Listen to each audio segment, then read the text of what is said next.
পেহেলগামের হামলাকে কেন্দ্র করে ভারত ও পাকিস্তানের মাঝে চলমান যুদ্ধ পরিস্থিতি যুদ্ধের রূপ নেওয়ার আশঙ্কা কতটুকু রয়েছে। গত 27শে এপ্রিল কাশ্মীরের পেহেলগামে জঙ্গি হামলায় 18 জন নিহত হয়, যাদের মধ্যে 25 জন হিন্দু পর্যটক, একজন খ্রিস্টান পর্যটক, একজন মুসলিম পনি বা ছোট আকারের ঘোড়া চালক, একজন নেপালি ট্যুরিস্ট এবং 20 জন আহত হয়।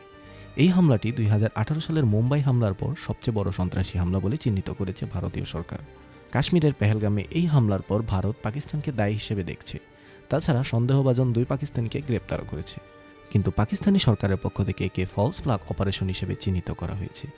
হামলার পর লস্কর-ই-তৈয়বার একটি শাখা গ্রুপ এই হামলার দায় স্বীকার করলেও পরবর্তীতে এই দায় তারা অস্বীকার করে এবং ভারতীয় গোয়েন্দাদের একটি সাজানো নাটক বলে আখ্যা দেয়। এবার আসা যাক এই ঘটনাকে কেন্দ্র করে পরিস্থিতি কতটা উত্তেজনাপূর্ণ। হামলার পর থেকে সারা বিশ্ব জুড়ে এই হামলা নিয়ে আলোচনা শুরু হয় এবং বিশ্বের বিভিন্ন স্থানে থাকা পাকিস্তানি ও ভারতীয় প্রবাসীদের মাঝে পাল্টাপাল্টি বিক্ষোভ এবং সোশ্যাল মিডিয়ায় এই নিয়ে ব্যাপক আলোচনার ঝড় বয়ে যাচ্ছে। তাছাড়া দুই দেশের সরকারের পক্ষ থেকেও একের পর এক পদক্ষেপ নেওয়া হচ্ছে, যার মধ্যে সিন্ধু নদীর পানি ভাগাভাগি করার চুক্তি ভঙ্গ করে পানি বন্ধ করে দেওয়া, ভিসামুক্ত ভ্রমণ সুবিধা বাতিল করা, পাঞ্জাবের আত্মারি সীমান্ত পারাপার বন্ধ।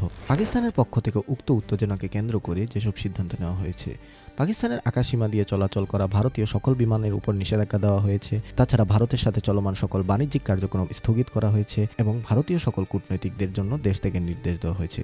পাশাপাশি দুই দেশের মাঝে পূর্বে করা ঐতিহাসিক সিমলা চুক্তিও বাতিল করা হয়েছে। এছাড়াও ভারত ও পাকিস্তানের সীমান্ত রেখায় থেমে থেমে দুই দেশের সীমান্ত বাহিনীর মধ্যে গোলাগুলি চলেছিল, যার মধ্যে পাকিস্তানের একটি ভারতীয় ড্রোন নিষ্ক্রিয় করেছে বলেও জানা যায়।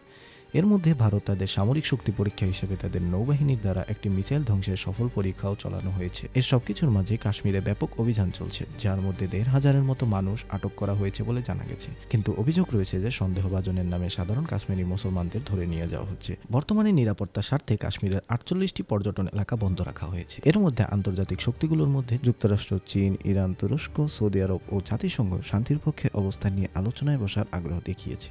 এবার আসা যাক ভারত পাকিস্তান যুদ্ধের সম্ভাবনা নিয়ে। যেহেতু ভারত ও পাকিস্তান দুটি দেশই পরমাণু শক্তিধর দেশ, তাছাড়া আন্তর্জাতিক শক্তিগুলোর চাপ অনেক বেশি থাকায় পূর্ণাঙ্গ যুদ্ধে না যাওয়ার সম্ভাবনাই বেশি।